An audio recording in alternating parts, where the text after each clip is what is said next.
Now, you're all probably wondering why you're hearing such a disembodied voice. Well, I can tell you, but then I'd just rather, go. Oh! Welcome back, everybody. Hope you're all having a wonderful day. It's weekly recap number 67. And yes, I am still getting used to this restream bit. I do want to let you all know I got one more restream in me before I have to before I get the chaotic schedule. Things should settle down once I am down and in the area helping my brother with his stuff, and I will be able to figure out whatever needs to be figured out. But yeah, we got some pretty shocking things. Honestly, I'm surprised I haven't heard much of what or about one of the topics that I've been going. Another of the topics I covered in a video, which is actually starting to get a lot of traction, which is kind of interesting in itself. But I'm thinking to myself, well, holy crap, man. Why is it that my recently released videos get very little attention, but then like 2 or 3 day old videos just start shooting up in the views? It really is weird. So before we get into the topics, if you want to support my channel, if you like my channel, want to help out my channel, the best thing to do is to like, comment, subscribe, and share, all that jazz, because that's the best way to do it. That's how I grow my channel. I ain't monetized. I ain't doing all that stuff. Honestly, I find very little use in it, but that may change in time. Who knows? Let's see here. But yeah, smash the like button if you're new here. Turn on the bell for notifications. I try to get out daily content for you all. If it's something worth reporting on, I definitely want to put it out for you. Like that video I did today where Screen Rant just, oh my God, man, they are just so stupid. The fact that they honestly thought that people forgot a movie like Alien versus Predator. I am having a hard time grasping why they honestly think that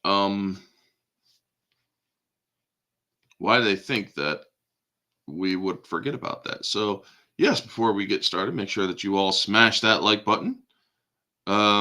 I should be live on both YouTube and let's see here. Did YouTube go live for me?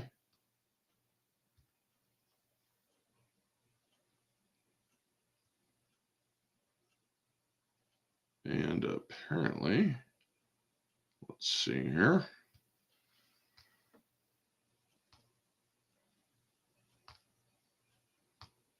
Okay, yes, it does say live. So there is at least one person in the chat on YouTube. Thank you so much. Thank you so much. And I'm still waiting for one of my hosts. I am also live on X. So let's see here. Looks like I also may have a stalker on X. Oh, that ain't good.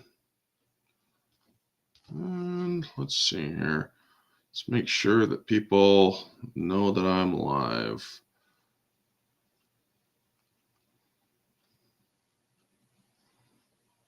And post. There we go. For some weird reason, I have been extremely limited on X. They are limiting my post engagement. They are limiting all of that. And I really am not happy about that. I mean, even on YouTube, I'm not really getting much love during these new live streams. I'm wondering why that is. What the hell is going on?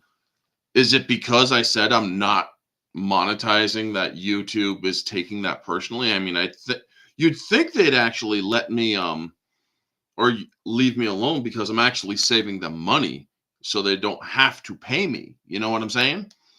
But hey, It makes no sense to me. Hey, Vanya, good to see you, brother. Good to see you. Good to see you. Vanya is one of the loyals, folks.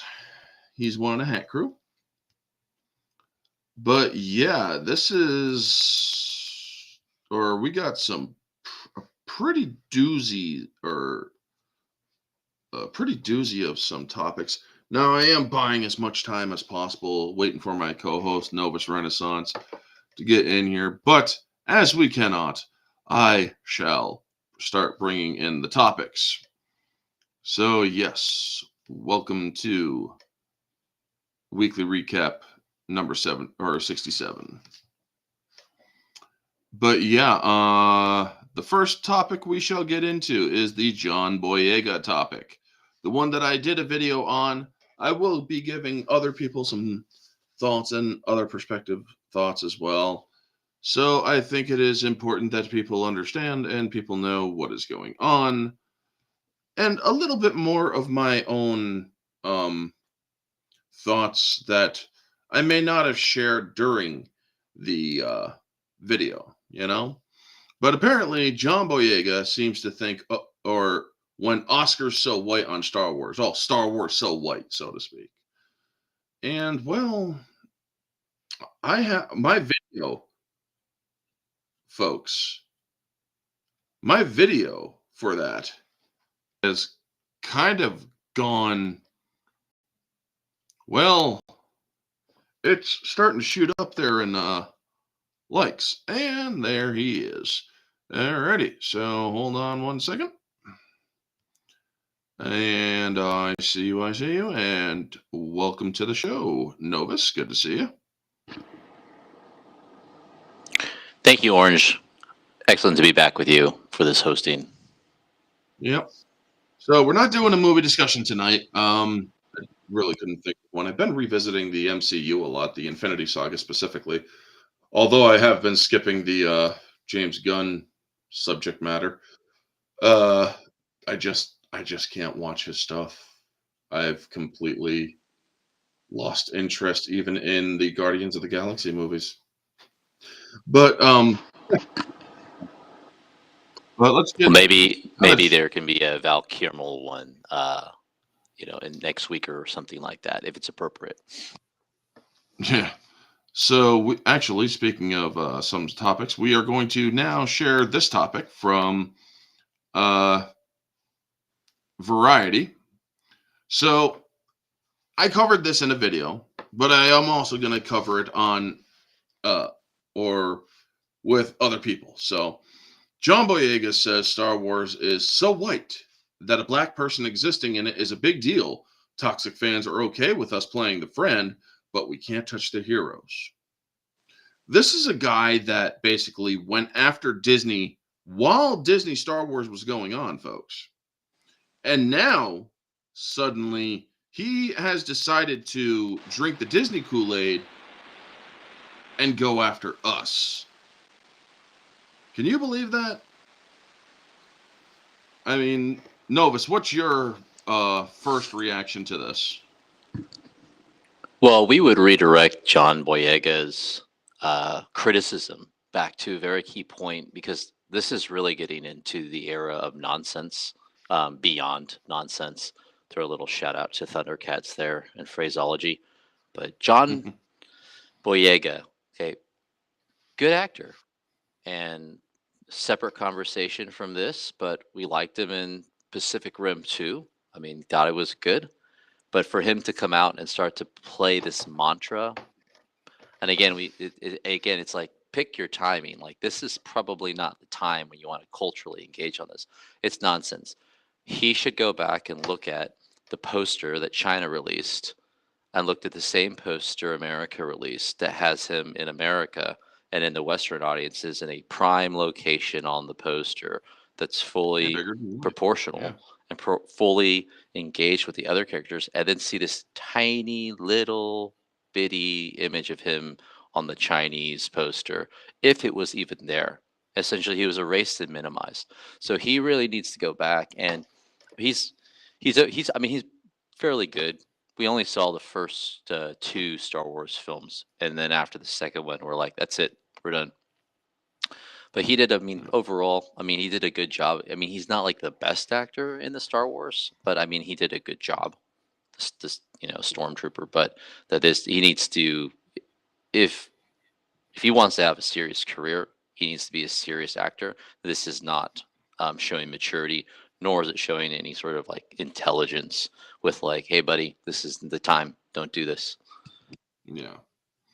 So I'm going to read through the article for everybody. Let me know if my audio gets choppy or anything, Novus, as I switch over there. Sounds good. So can you all hear me right now? Good. Yeah, we're reading you loud and clear. All right. So John Boyega calls out Star Wars for being so white during an interview as the new Apple TV original documentary, #1 on the call sheet, Black leading men in Hollywood. Now, that's kind of funny because I only know John Boyega from 5 specific roles. There's 3 Star Wars movies that he played in, the Disney interpretation of Star Wars, the Pacific Rim #2, and that movie where he has a katana and he's slicing up a bunch of space apes, which I believe was his first movie, and it was a sci-fi channel movie of some sort. But yeah, he debuted as Finn in The Force Awakens, reprised character in Last Jedi and Rise of Palpatine. And his role in the sequel trilogy led to online harassment from racist and toxic Star Wars fans upset with a black actor playing a lead hero in the space franchise. Now, let me tell you, it is also the second line. But that wasn't at all what happened. That literally was not at all what happened. Everybody's like, dude, this is a great character. Okay, we kind of like this guy. Now, back then, this is when I actually was semi okay with Star Wars under Disney. I was slowly losing my respect for it, for the violations of lore and whatnot. This movie actually started my walking away of it, just slowly at first. Specifically because it's like good Wookiee rage, bad aftermath when he walks right by Leia after Han was killed. It's like no, he would have given her a Wookiee hug, like a bear hug, but a Wookiee hug, because of both of them and their shared loss. But yeah, John Boyega, nobody was pissed off about a black lead in Star Wars, man. Nobody was pissed off about that. And nobody has been pissed off since there was a black lead starting back in 1980 with Billy D. Williams, Lando Calrissian, and aka Billy D. Williams. So, like, to your point, this is absolute nonsense. Yeah. Luke Skywalker Returns is a good movie title. Yeah. But getting back to it, let me tell you, Star Wars always had a vibe of being in the most whitest elite space. Well, who were the people in charge of it? And why did they make it like that?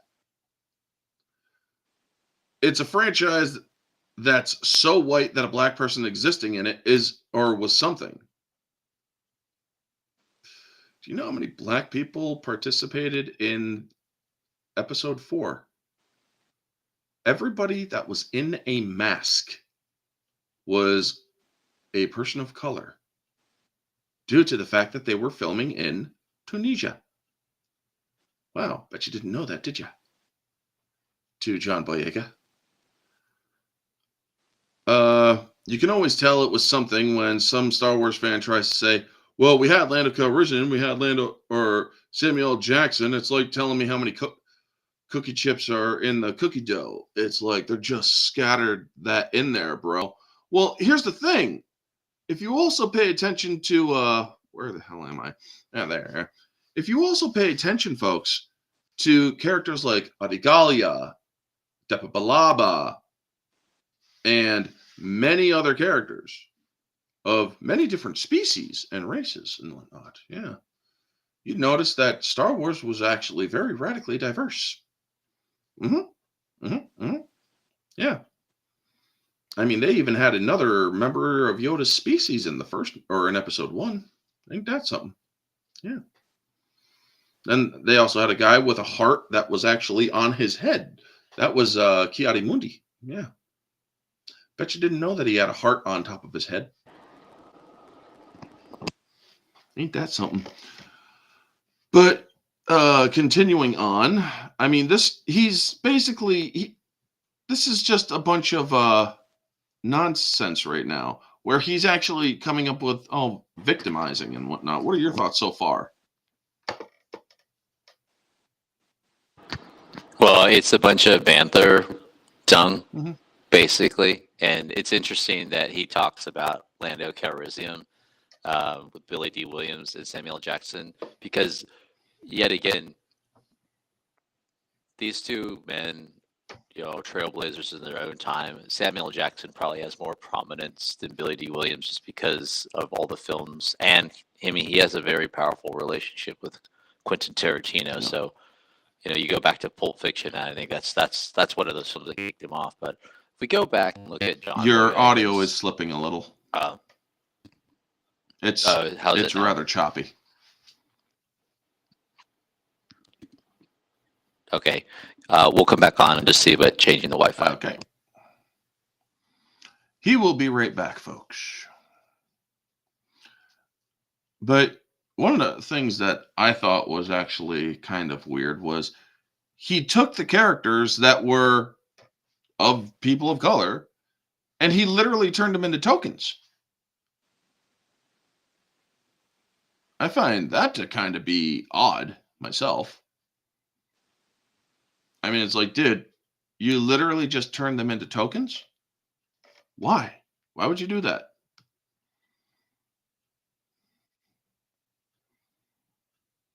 And it looks like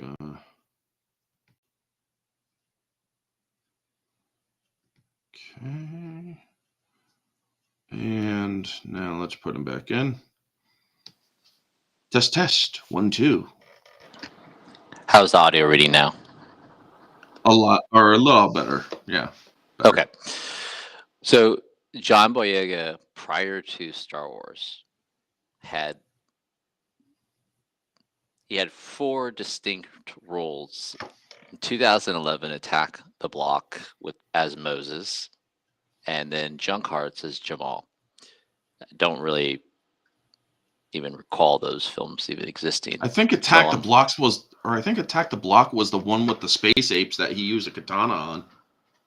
Yeah, and like I said, like at this point, we weren't even we don't really watch movies that come out of Hollywood anymore. We'll find independent films or stuff like that.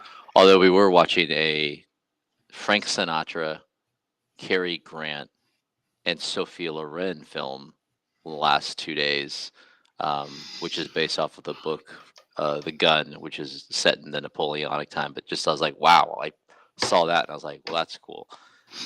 And it's been pretty good so far. It's called, I think it's Power and the Passion, based off the novelization of a story during the Napoleonic Wars in Spain when the Spanish were invaded by the French.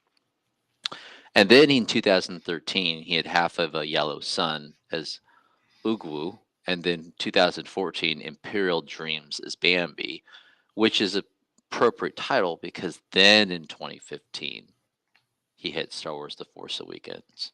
And his opening sequence as the Stormtrooper was really cool, where he takes his helmet off and he has the single red bloodstained hand image on his chest. And since Star Wars The Force Awakens, that really got him into.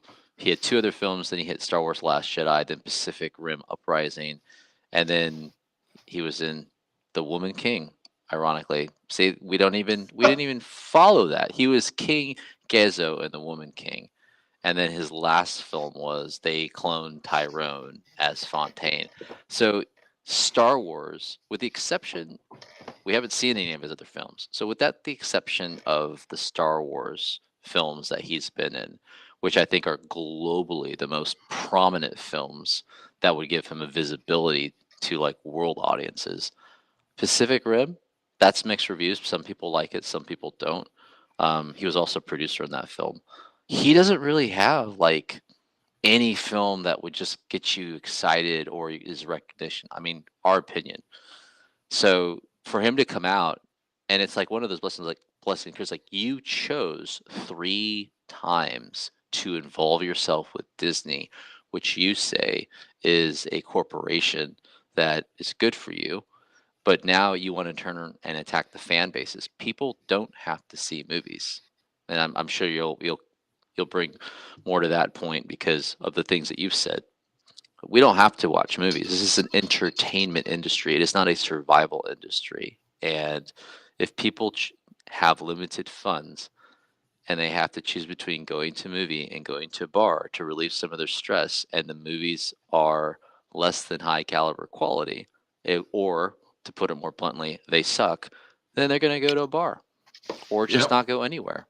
So he needs to grow up personally. And again, stop this nonsense. Maybe if he took that amount of time and reinvested it into trying to get a good role that's outside of all these genres, why doesn't he go do Othello in Shakespeare for on stage for a couple years at a theater production, like at London, West End? So a lot of movie stars will go to the theater if they want a break from acting. Go do something else, but be a mature adult and or hashtag be a man. Yep. And he only contradicts himself in this next part here. They're okay with us playing the best friend, but once we touch their heroes, once we lead, once we trailblaze, you didn't really trailblaze anything, dude. It's like, oh my God, that's just too much. They're pandering. No one ever said that about you. He honestly didn't. The actor added, while also acknowledging that being cast in the franchise was a fundamental moment in his career. So you're willing to trash all the fans who supported you for calling out Disney for pulling all this crap and identity politics and stuff. And yet you're also thankful for Disney for mistreating you because it boosted your career. But hey, you got paid, right? I mean, that's one of the things he actually said. Well, I got paid. So yeah, bottom line is I got paid. So you laid down, played the bitch for Disney, did all that complaining, and still took the check. Okay. Yeah, let's continue. Well, Well, there's another phrase that is used for those that render services for payment, but we shall not go into that specific phrase now. your audio's starting to deteriorate again a little bit. Don't know why. It's like after a few minutes, it starts to just kind of get weird. But Boyega first aired his grievances in GQ magazine in 2020, fumbling or about Disney fumbling or Disney's fumbling of diversity in his Star Wars trilogy. He said at the time, "What I would say to Disney is do not bring out a black character, market them to be much more important in the franchise than they are, and then have them pushed to the side. It's not good. I'll say it straight up." Yeah, and we all, the people who were supporting this, actually agreed with you, dude. We actually came up and said, yo, he's got a good point. You guys kind of shit on his character. I mean, he was a guy that had a good thing going in the first movie. Then the second movie comes, Ryan Johnson decides to destroy expectations and subvert expectations and made Finn into nothing more than a Ray, Ray, and all that. Ray Bay wants his Ray Bay, screams Ray all the live long day. But yeah, that's basically what he was relegated to, folks. People actually wanted to see him become a Jedi. People actually wanted to see him wield the lightsaber a little bit more. Do some of the flips, do some of that stuff, do some of this stuff. But it's because of how Disney destroyed his character, how they had no cohesive communication with his or between the directors and whatnot, that his character basically was relegated to nothing but a lapdog for Ray and was whining all the time when Ray wasn't paying attention to him. I'm sorry, that's the harsh truth. But it's like, you guys know what to do with Daisy Ridley. You knew what to do with Adam Driver. But when it comes to Kelly Marie Tran and John Boyega, you're all like, fuck all. So what do you want me to say? That I had a good experience? No, I'll say that when I have a good experience. I'll take the deal when it's a great experience. They all gave the nuance to Adam Driver, all the nuance to Daisy Ridley. Let's be honest, Daisy knows this. Adam knows this. Everybody knows. I'm not exposing anything. Except that you are basically saying that they got special treatment because they're white, dude. You're basically saying, okay, how are you? It should be good now. We put a specific tailored hotspot on, but how are you reading us? Loud and clear. Hey, sexy girl, good to see you. Yeah, we had Hope you're before doing that this audio disruption. We basically said that a person that requests funds for services render has another name, but we won't go into that. Yeah, we won't. But now he's basically saying that he was treated lesser because he was black, and it's like, and Kelly Marie Tran was treated lesser because she was Asian. Dude, Kelly Marie Tran, have you seen her off screen, like not in Star Wars? She is beautiful. Like really beautiful. And yes, I saw a lot of online hate for Rose Tico's character. Not Kelly Marie Tran, but Rose Tico. Because all Rose Tico was this dumpy Asian looking lady that was a Finn fanboy. In Last Jedi. Am I wrong to say that? Am I wrong in my assessment here? I don't think I am.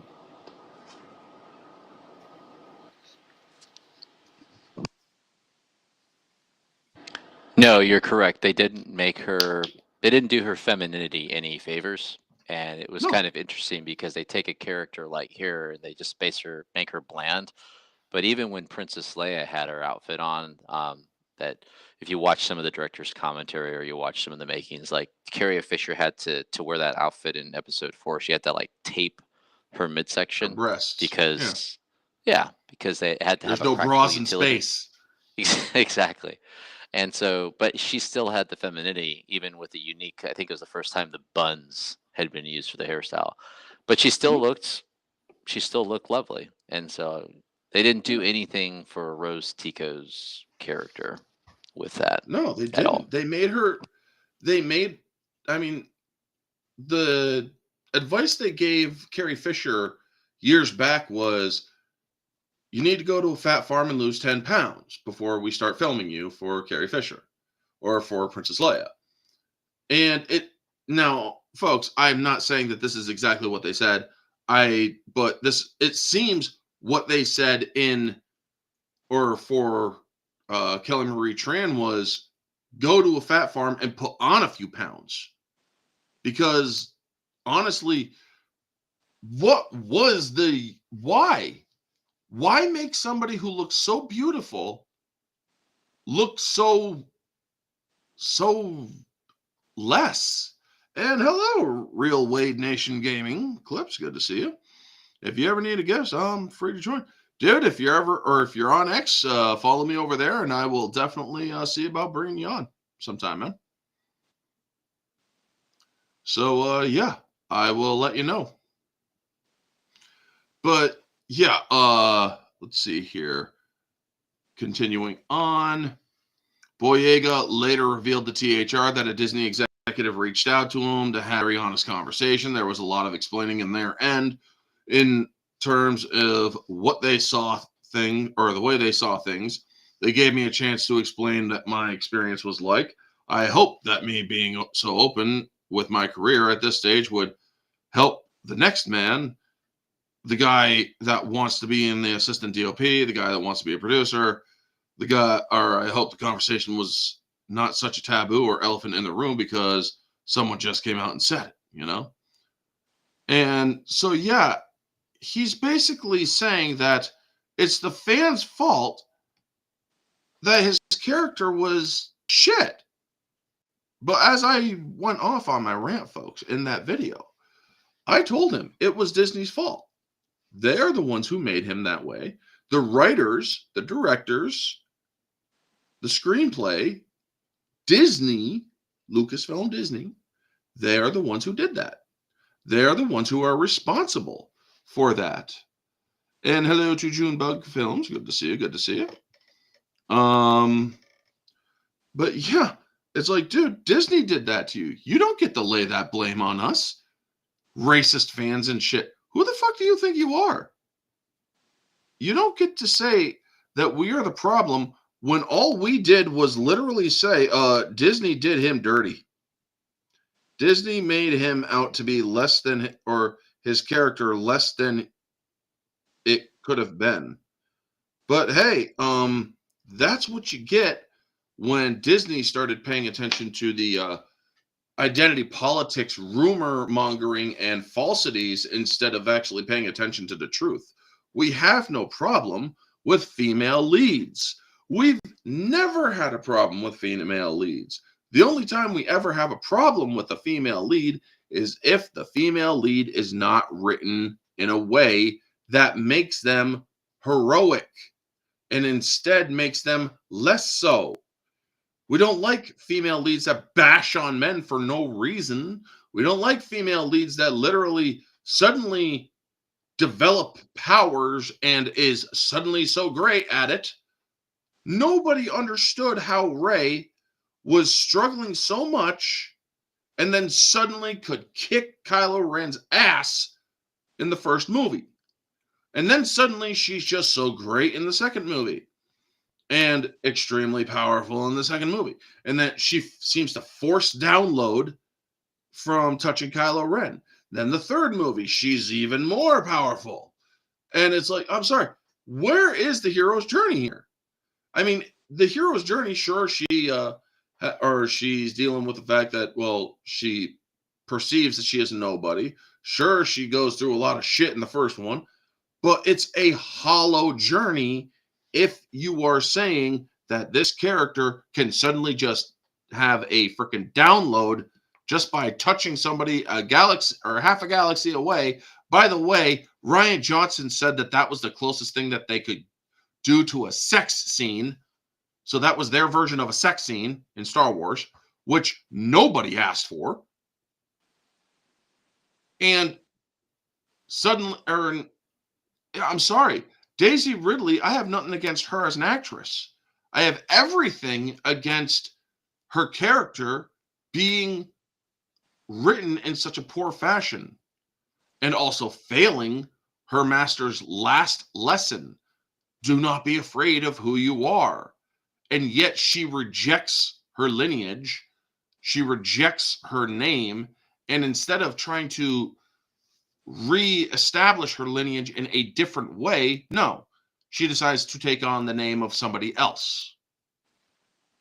Kind of makes no sense. John Boyega, you shouldn't blame the entirety of the fan base on stupid comments, or that some fans maybe two or three have made.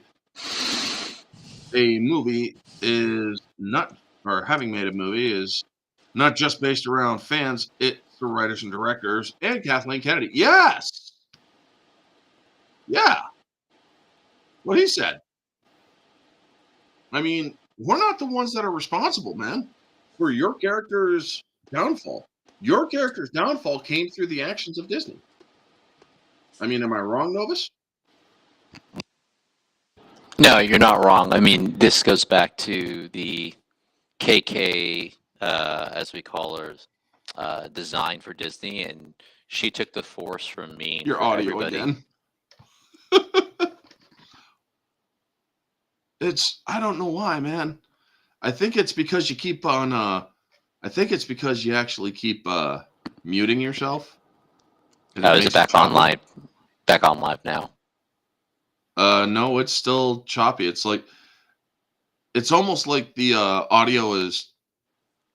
It's almost like you're too close to your mic, or I don't know, but it's kind of giving that little choppiness added to your voice.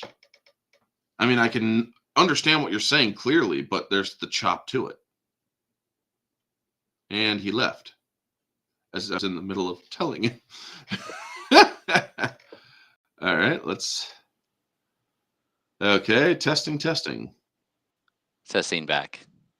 Okay, yeah, you're perfectly clear now. Okay. I think what we'll do is we've been muting our mic. We have a mute button on the side of our headset, so we won't do that. We'll just mute the mic on the actual program. But Okay, yeah. getting back to that is Kathleen Kennedy took the force. So so JB says that it's the fans' faults, but there's one person that this goes back to, and that's Kathleen Kennedy, or KK as we were calling her.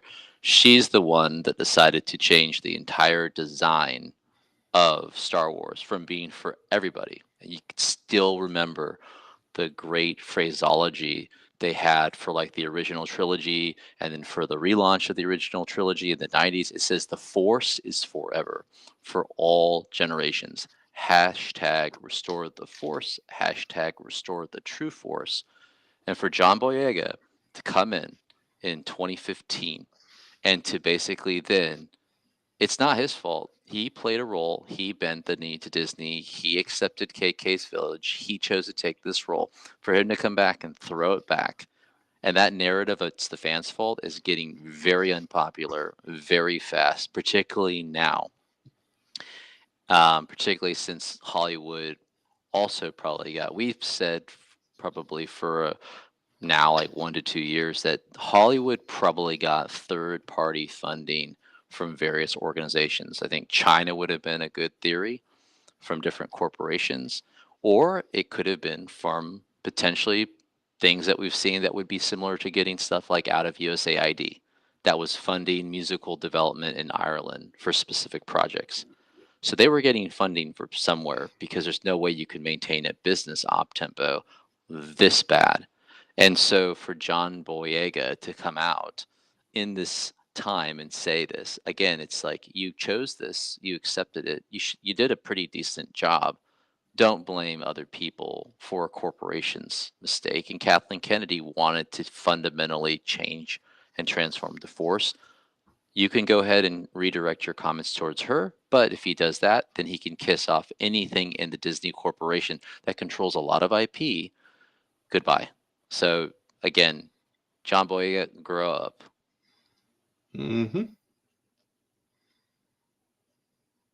Weirdness.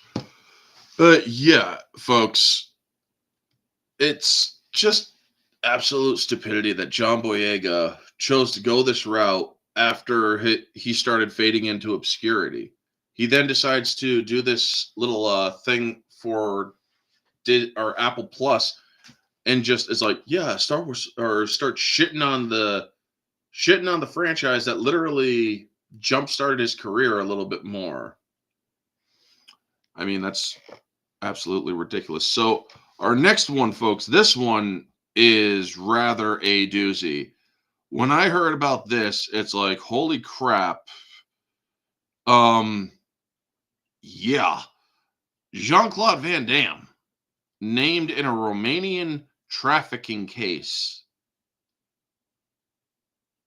The actor Jean-Claude Van Damme. This isn't a joke, folks. This is not a joke. When I saw this, I'm like, wait, what? But yeah, this comes from a friend of mine who throws me some stuff every now and then.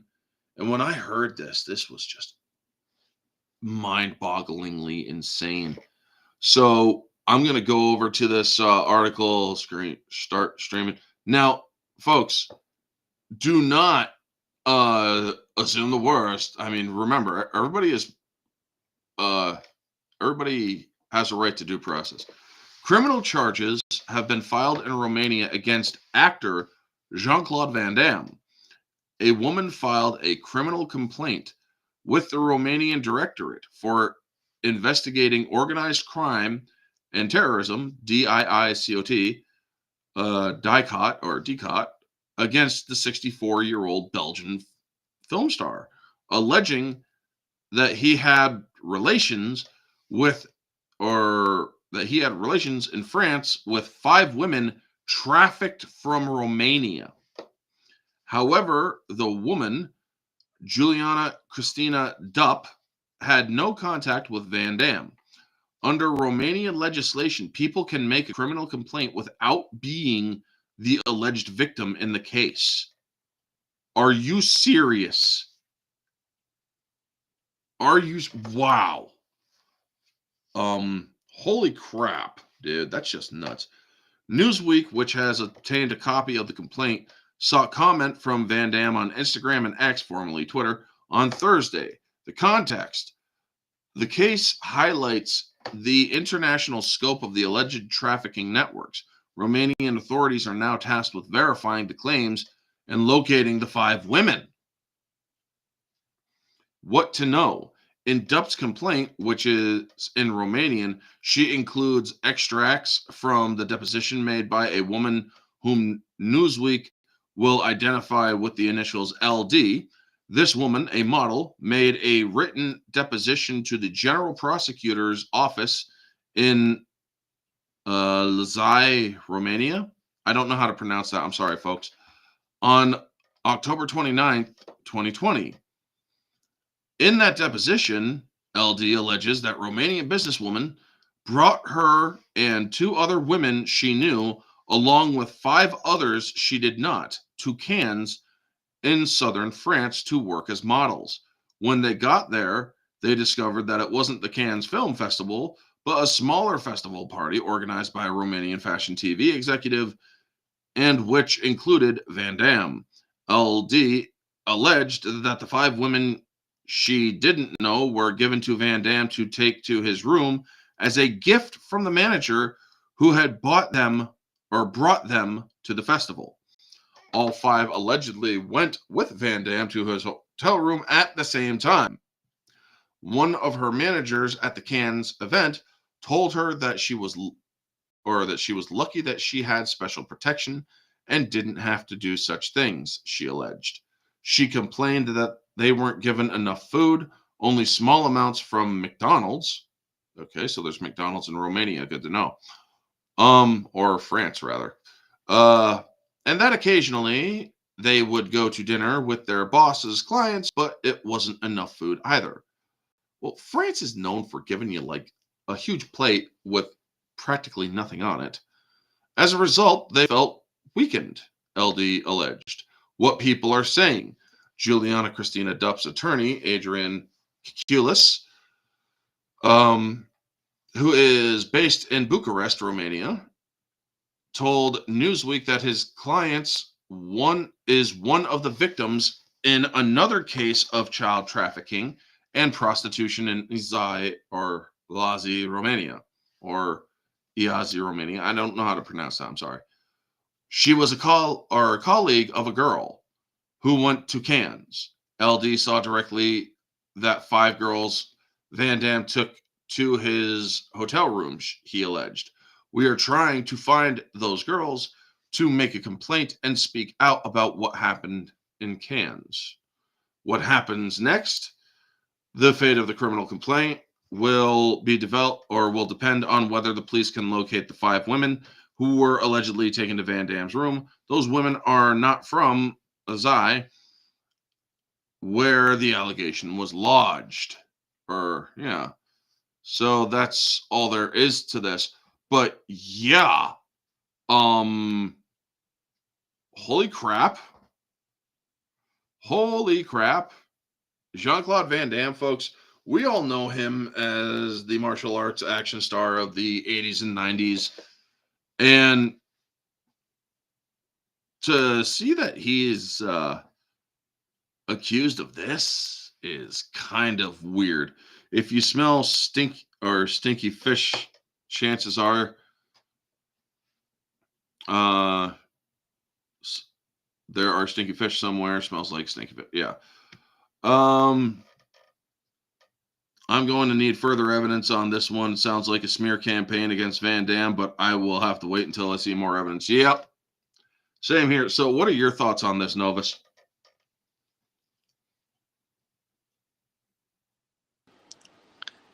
All right. Hopefully there's no mic issue.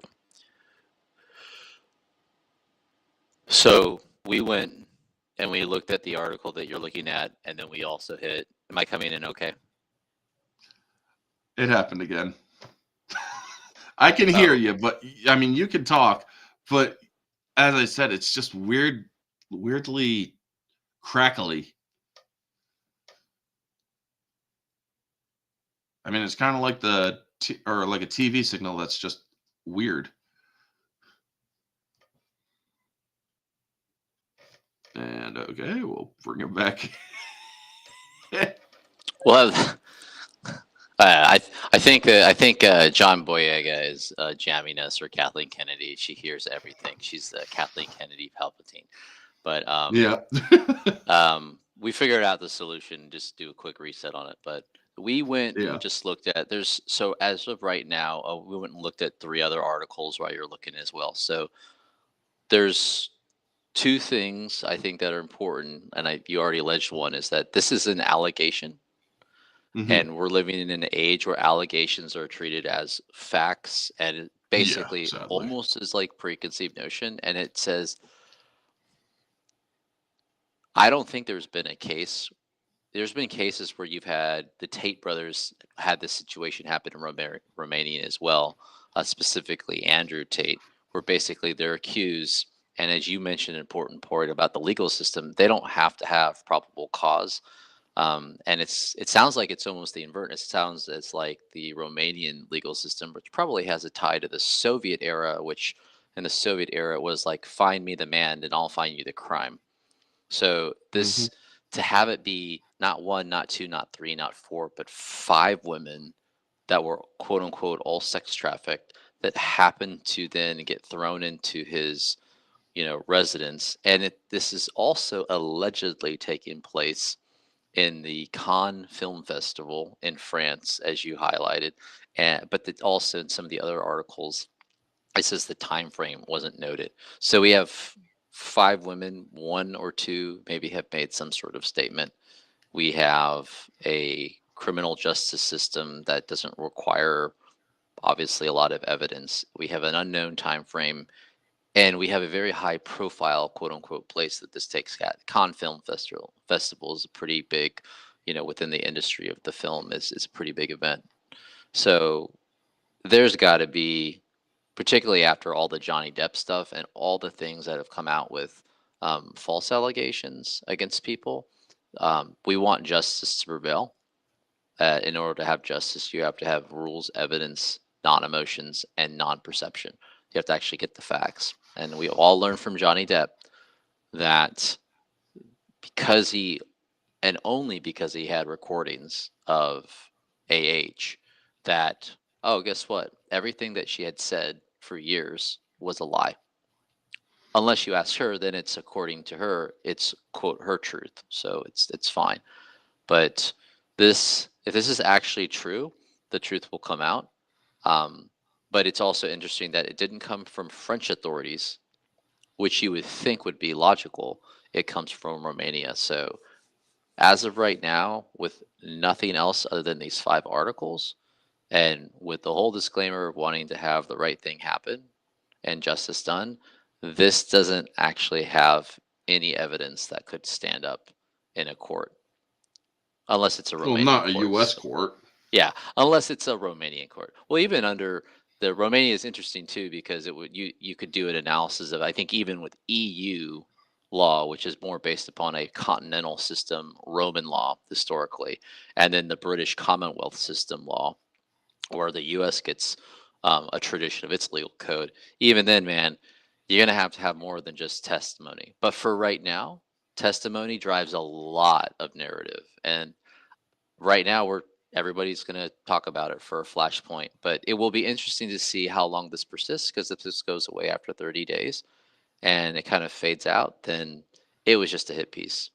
And it would be also nice to see, an article that can say something more than just this person said. But a police report, even by the Romanian authorities, probably at some point should be released, redacted, of course. But that's our position. Jean-Claude Van Damme is an immortal actor of the classic 80s and 90s, and I mean, we're gonna say Street Fighter, but there's a lot of other classic ones he's in. But Street Fighter was pretty good too.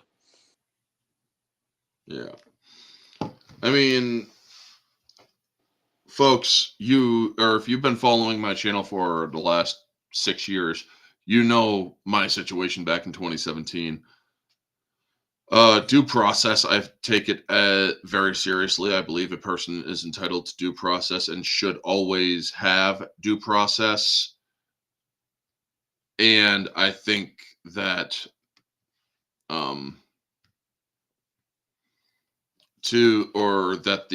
I think personally, this is a witch hunt. Personally, this is a witch hunt because look at the stuff going on. Jean-Claude Van Damme, I believe, is Austrian, I think. Or he could be Belgium. He's No, Belgian. yeah, he's Belgian.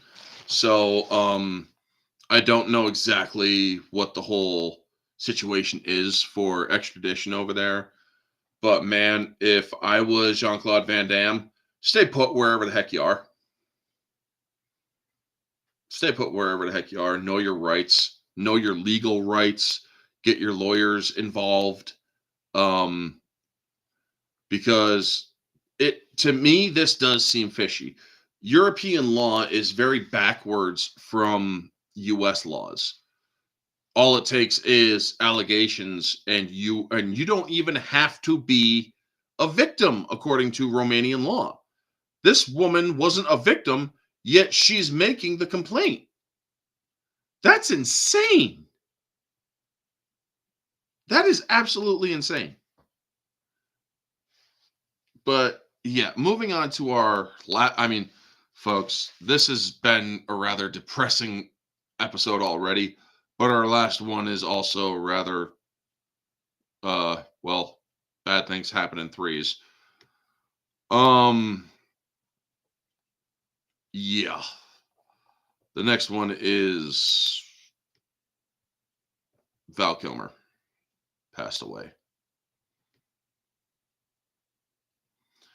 So, for those of you who don't know, Val Kilmer passed away on April Fool's Day. So, when he passed, I am going to go down a little bit so as not to get a copyright strike from all those clips. But when I heard, it's like, if this is an April Fool's joke, this is not funny. And I'm like, somebody better tell me whether or not this is legit. And so I asked, or I've been seeing it in more and more news outlets. And then I asked, I actually am a person that actually will ask Grok on X, because Grok is a rather intelligent AI. I've looked up everything when I've had conversations with Grok to see if there's any sort of flaws and whatnot. Turns out it's pretty solid. And Grok actually waded through all the muck of the stories, and yeah, it turned out to be true.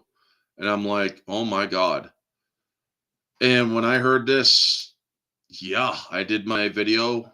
I then turned off my camera after I got done publishing the video and whatnot, and I just watched my top three Val Kilmer movies. Well, one of them is Top Gun Maverick, where he did his last role, and then I did The Saint and Ghost in the Darkness. Two movies which I absolutely love.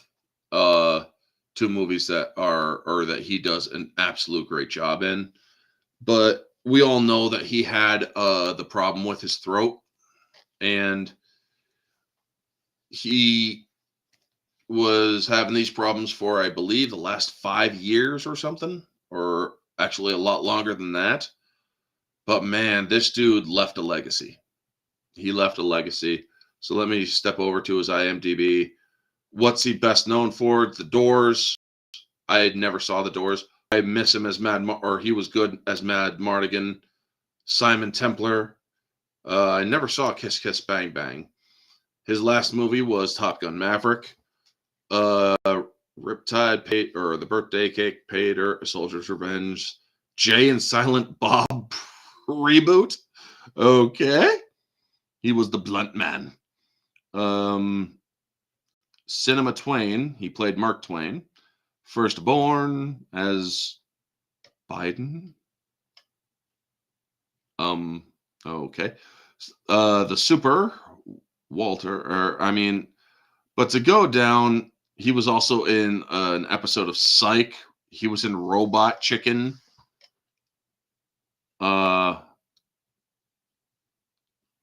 Spoils of Babylon, Ghost Girls. He was gracious to do Robot Chicken, actually, as a live actor. It's like making the appearance on Family Guy. Nice. Spider-Man: Edge of Time video game. He was Dr. Walker Sloan. The Traveler, MacGruber, Bloodworth, The Thaw, Bad Lieutenants. I mean, this dude kept on working. He just kept on working. He was in an episode of Numbers. Nice. Let's see here. But during the 90s, I mean, we all know he was Batman. Red Planet. The Saint, Ghost in the Darkness. The Island of Dr. Moreau. Batman Forever. And Bruce Wayne. Tombstone is Doc Holliday. Also want to highlight, because it's an animated film, he did an excellent job as the voice of Moses and God for the Prince of Egypt, or by DreamWorks. It's excellent. Yep. Whole cast. Prince of Egypt. Nice. His first project on here was called Top Secret as Nick Rivers. ABC After School Specials as Eric, the year I was born. Top Gun, everybody knows it or knew he played Iceman. I don't know why they're calling him Ice. I mean, let's see here. Top Gun Maverick. Or Admiral Tom Iceman Kazansky. Okay, there we go. But yeah, him playing Iceman in the original Top Gun was a great moment. Hey, Alex, good to see you, man. Van Damme, happily married. Man now has a complete turned his life around. Why would he all of a sudden do this? Something like this? It's true. 64 years old. Something doesn't make sense yet. But yeah, in Top Gun, he flies ice cold, no mistakes. Why people called him Iceman. But yet he did make a mistake, because in that movie, well, he crossed over Maverick's trajectory, and Maverick flew through his jet wash. And that's what led to Goose's death. Now,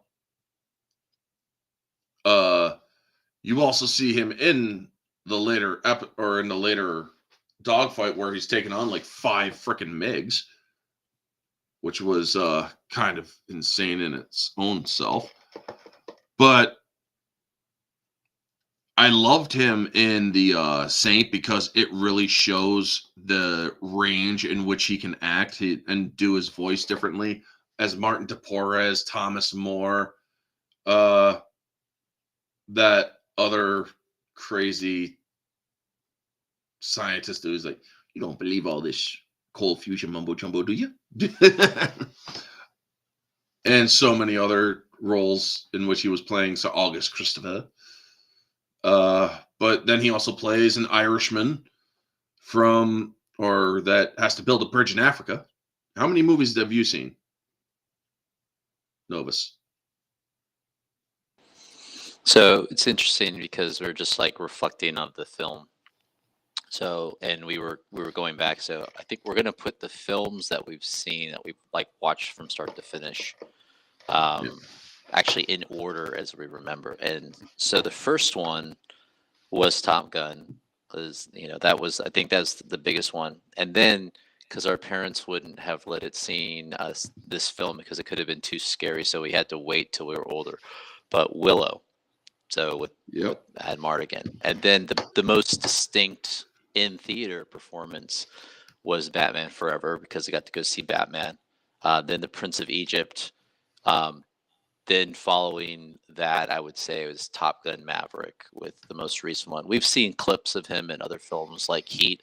I think another good mention because it's not like in the action genre, but it's a very, very powerful performance is the film First Sight, where he's essentially blind for I think at the whole all of his life or for most of his life, and his sight's restored. And then the film gets into this analysis that he was more comfortable being blind. So there's all that. Um, we'll make this confession. We have seen chunks of Tombstone, but we've never seen it all the way through. Obviously enough to comment on, but that would probably be one we're going to see. And we saw this trending on Amazon Val. So Top Gun, Willow, Batman Forever, Prince of Egypt, and Top Gun Maverick.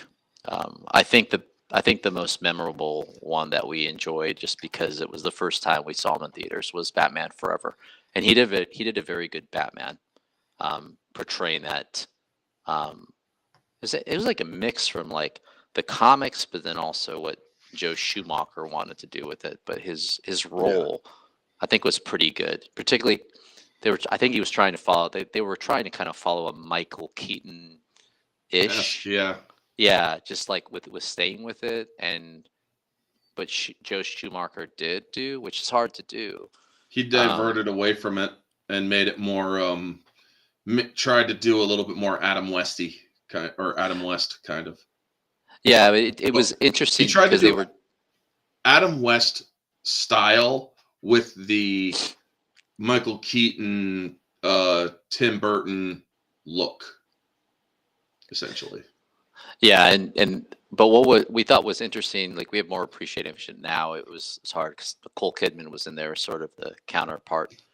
But he was trying to develop that film was trying to develop the relationship that he had with the memory of his parents' death. And there's that one phrase, he tells Alfred as he's having sort of a dream sequence, and he says like Two-Face killed him. Then he says like I killed him. So it's interesting because there were some interesting things there that I think probably has come later in some of the Batman installments, like we saw it with the Christopher Nolan trilogy. But that never really got developed, I think, until Christopher Nolan. But and then the Prince of Egypt, um, you have to watch the film credits to recognize the voices, and then you realize you have an all-star cast. But what he did as a Prince of Egypt, that was very powerful. And he also then models the same kind of combo with Charleston Heston back in the Ten Commandments, because Charleston Heston played Moses, but he also did the voice of God in the bush.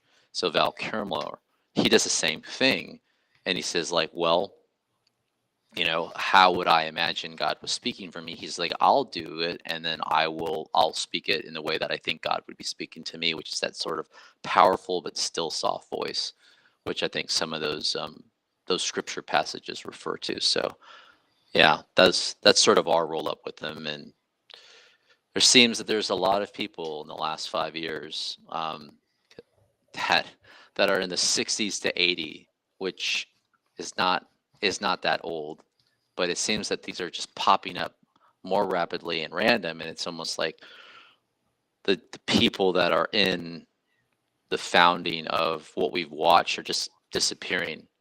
Whereas in the 90s, if a star died, they were like well into their 80s or 90s, and you might get to see them in like a final Oscar presentation where they're able to come and you see like, wow, they've had a 60-year career out of 90 years of life. And 64, 65, I mean, he was only acting probably for about 30 solid years, and now he's passed off into the sunset. Yeah. So, yeah, folks. I mean, the movie are I hear good things about the Prince of Egypt. I'm not really that much of a religious person. Yes, I was baptized, but I never or yes, I do believe in God, but religion is just something that I question a little more or than I put faith in. Yes, I do pray. Yes, I do believe in God, but it's something or it's my own relationship with God that I focus on, you know? And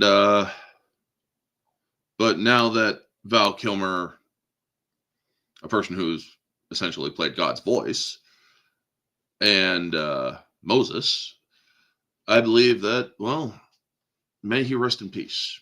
May he lay down and earn his rest, or he has earned his rest.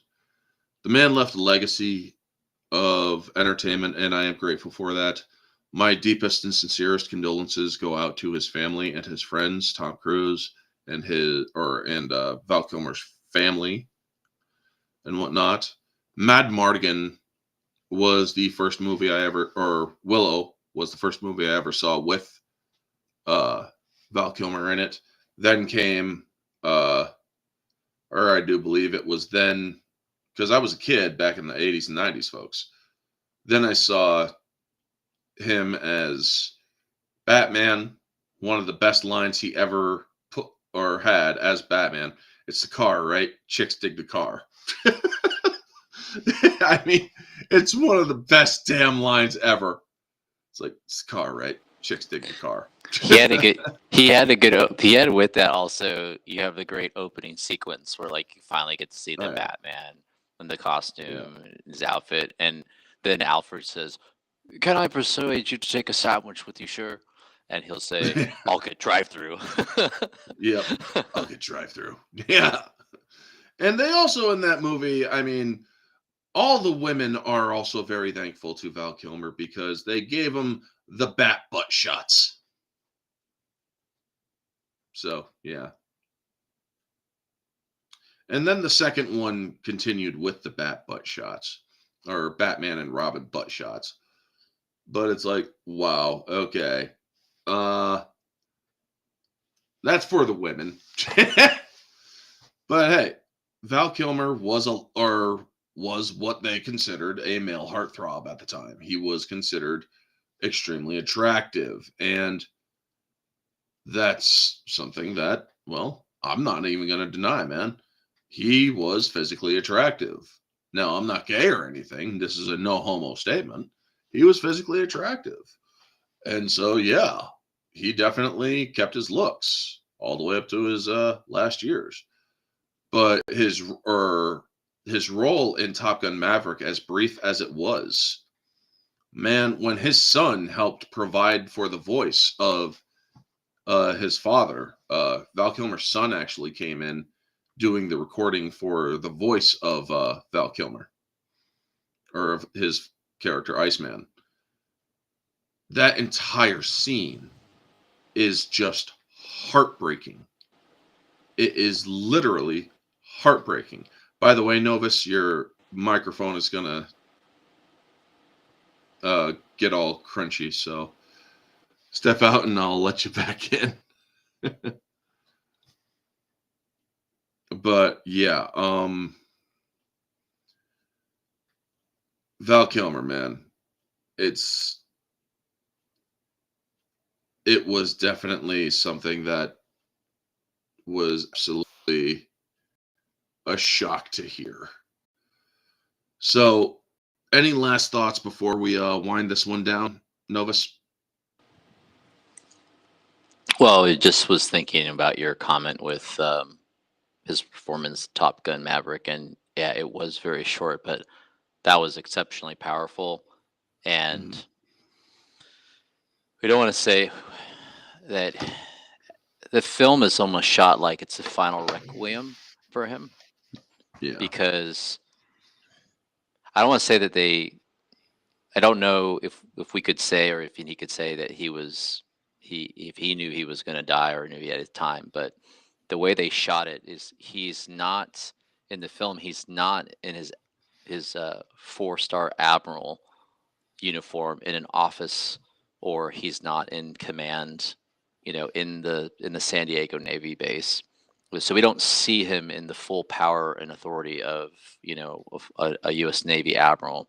We see him basically in his home, and he's not doing well, and he doesn't have much to live in the film. And then what's really a tearjerker and heartthrob is the funeral. And you get in that sequence between the small conversation he has with Tom Cruise in that sequence, and then the superb shot and filming of that funeral scene, which was pretty much treated like as close to a flag officer or general officer funeral you can get, overlooking San Diego with the cemetery and the flyover, done with pinpoint precision, frame by frame, and the folding of the flag. And it's like, he wasn't in the military, but if he was in the military, that was the way to give him sort of his last. That really is you could argue is a film sequence tribute to his career, because after that he didn't have much longer, and I think he hasn't done much. But that the maturity of that sequence, Top Gun comes out in the 80s, and they have this relationship, Maverick and Ice, as pilots competing against each other. But then when they're talking to each other, these are two warriors that have matured together for over 30 years, and they really Yeah. care about each other. And Yeah. it's not just it's just not the two characters having a moment in that sequence. Tom Cruise and Val Kilmer realize this is our last movie together, more than likely. This is our last time on screen, and it was done so honorably and respectfully, and you just felt it, and it was just like, man, like, this is the end. And from their eyes, from their hands, and they're two brothers in arms, and one of them has to say goodbye to the other, and there's nothing they can do to stop it. And at the end, Ice backs Maverick for his final play, and Maverick shows Ice respect as the lead. And it just, I think that's the best way that we'll remember him, is in that sequence, because you can't summarize a life up in a soundbite on a live cast or a film, but we do the best we can. So those are the closing thoughts on Mr. Val Kilmer, Requiem Nunc Pacem. Yep. Requiem in Pace is to Val Kilmer. And, I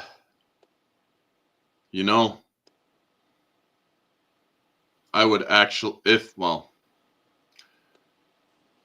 I'm sure this man had a sense of humor.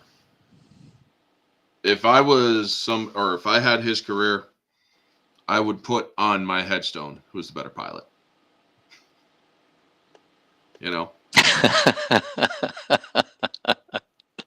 That's good, man. Yeah, to get try to lighten the mood a little bit, folks. Get some levity before we head out. But yes, thank you to everybody who stopped in. Alex Webb, Junebug,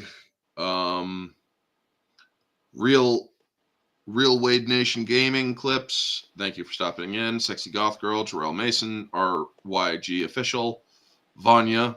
Thank you all, folks, and all of you on X who are watching. Thank you so much for tuning in. Next week, I should have another one going. And I will continue to put out content. So far, that John Boyega video is blowing up, and I'm thankful for that. I like being informative for people. I like to let them know what's going on in Hollywood, things that honestly I think should influence people's decision on whether or not they support something with their money, because we're all struggling right now, folks, and we need to do a little bit better with our investments and whatnot. So knowing or being having an informed opinion on something, I believe, is important. And it's more important than me making money on here. So that's why I don't monetize. I want you all informed and entertained too. That's why I do some of these streams and whatnot. But thank you so much to everybody who's been tuning in. Y'all have a wonderful night, and always remember to stay humble. Peace. Take care, everyone.